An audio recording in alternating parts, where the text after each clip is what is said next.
Salut à tous, j'espère que vous allez bien. Je vous retrouve aujourd'hui pour une nouvelle vidéo sur ma chaîne. Qui dit fin décembre dit bilan de l'année, et comme l'année dernière, j'ai décidé de vous faire différentes vidéos top et une vidéo flop de cette année 2014. Je vais passer très vite sur les titres étant donné que ces mangas, je vous en ai parlé dans des découvertes mangas, dans des What's New, dans des In My Mailbox, etc.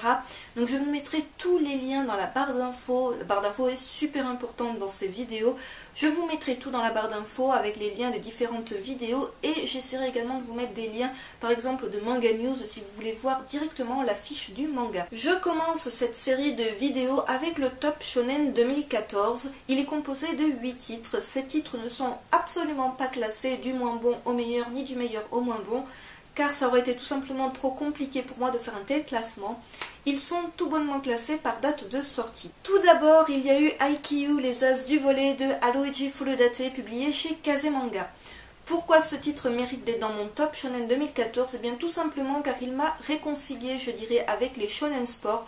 J'en lisais très peu, je lis toujours très peu de manga sport de manière générale, tout simplement parce que ce n'est pas ma came. Mais ce titre-là, tout comme Colocos Basket, est assez efficace et je pense plaît aux gens qui n'ont pas l'habitude de lire des mangas sport et qui n'ont pas l'habitude de s'intéresser au sport par la même occasion. Tout simplement car il a les ingrédients pour faire un très bon shonen, c'est-à-dire pas mal d'action, des matchs très dynamiques. Même si on n'aime pas le sport, eh bien on ne s'ennuie pas durant ces matchs. Il y a également beaucoup d'humour, des personnages ultra attachants, un très gros panel de personnages d'ailleurs au bout de 7 tomes. La série est toujours en cours, elle promet d'être assez longue je pense, mais jusque-là elle ne m'a absolument pas déçue. Ensuite il y a eu Animal Kingdom de Makoto Raikou, publié chez Kiun dans leur collection Kids.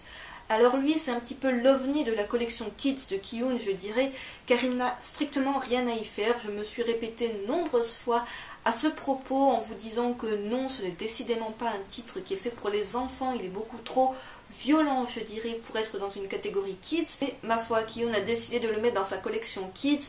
Peut-être que ses couvertures prêtent d'ailleurs à confusion et peut-être qu'ils n'ont pas bien lu ce qui se passe à l'intérieur, car les couvertures sont toutes choupinou, toutes kids, et effectivement beaucoup d'entre vous ont été un petit peu rebutés, tout comme moi à la base, à se procurer ce manga, et pourtant quand on le lit, on voit de nombreux morts, des massacres d'animaux, ce qui je pense est un petit peu violent pour de jeunes enfants.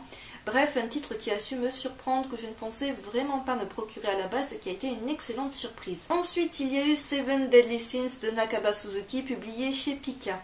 Alors lui, c'est peut-être mon plus gros coup de cœur de cette année 2014 niveau shonen, ça a été la plus grosse révélation.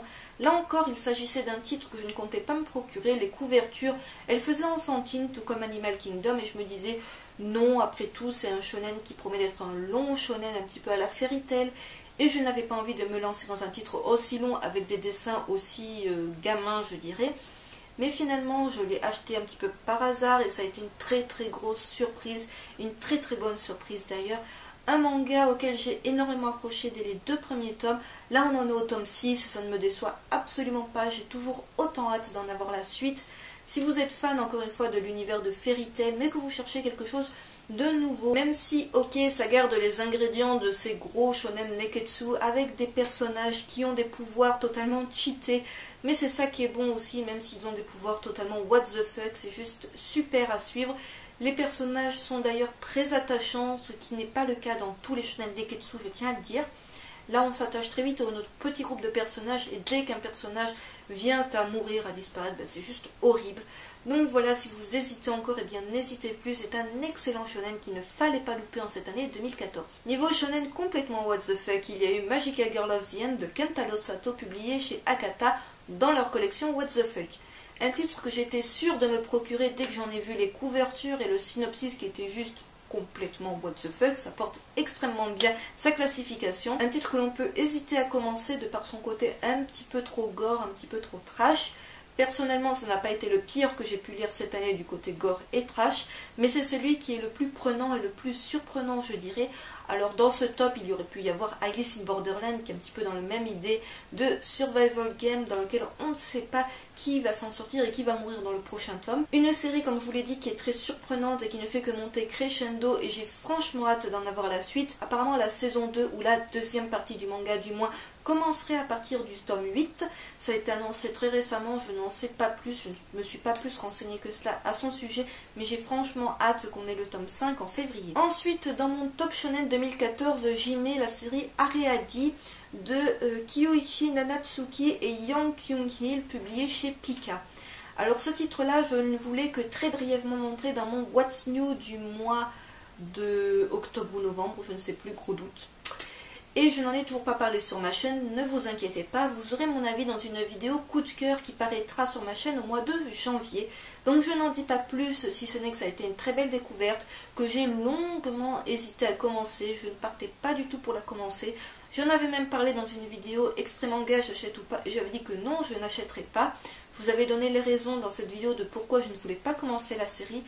Mais disons qu'on m'a fait changer d'avis et que je ne regrette pas du tout finalement de m'être procuré les 5 premiers tomes de la série. Et autant vous dire, pour ceux qui en doutent encore, ce manga envoie du lourd, mais vous aurez mon avis de manière beaucoup plus détaillée dans ma vidéo au mois de janvier. Je ne pouvais pas ne pas inclure dans ce Top Shonen 2014 JoJo's Bizarre Adventure, la saison 1 Phantom Blood de Hirohiko Araki, publié chez Tonkam. Concrètement, il ne s'agit pas d'une nouveauté de l'année, mais plus d'une réédition en cette année 2014. Mais comment ne pas citer au moins une fois JoJo's Phantom Blood, comme je vous l'ai dit, n'a pas été ma partie préférée pour l'instant de JoJo's Bizarre Adventure. Après tout, c'est le commencement de la série, donc Hirohiko Araki n'était pour moi pas au maximum de ce qu'il peut faire avec JoJo's Bizarre Adventure. Mais c'est tout de même une très très bonne partie, moins bonne selon moi que la saison 3. Mais bon, c'est une partie à lire si on est fan de JoJo's Bizarre Adventure, qu'on veut se procurer toutes les saisons.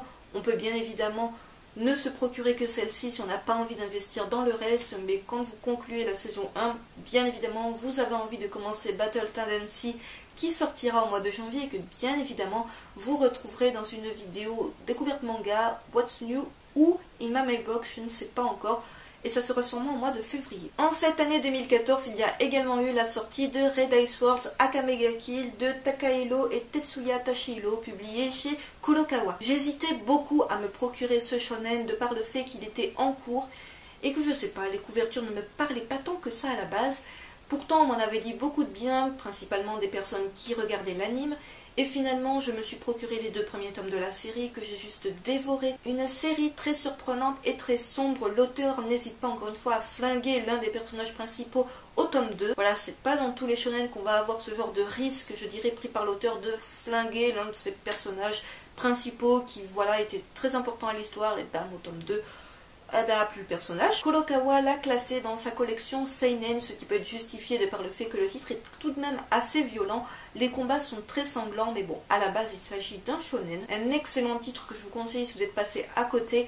Âme sensible, encore une fois, s'abstenir, tout comme Magical Girl. Mais c'est beaucoup moins hard, je dirais, que par exemple Reversible Man, que je n'ai mis dans finalement aucun top. Je voulais le mettre dans mon top Seinen 2014, je ne l'y ai pas mis car finalement il n'y a qu'un tome sur 2 qui m'est pour l'instant convaincu. Et je conclus ce top shonen 2014 avec une sortie toute récente puisqu'il s'agit de Prisonnier Riku de Shinobu Seguchi, publié chez Akata. Très gros shonen, voilà, il s'agit de la plus grosse licence d'Akata il me semble jusque là.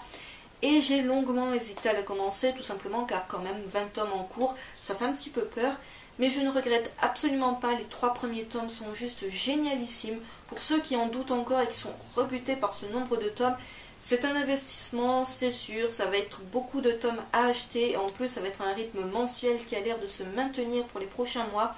Donc autant vous dire, on va très vite rattraper la parution japonaise, je pense, ce qui est juste super, car autant vous dire, les tomes se bouffent à une vitesse folle. Si vous cherchez un shonen baston avec une très bonne histoire, des personnages très attachants, beaucoup de violence, je tiens à vous dire que ce tome 3 il m'a surpris au niveau de la violence, même si les 2 premiers tomes étaient déjà bien hardcore.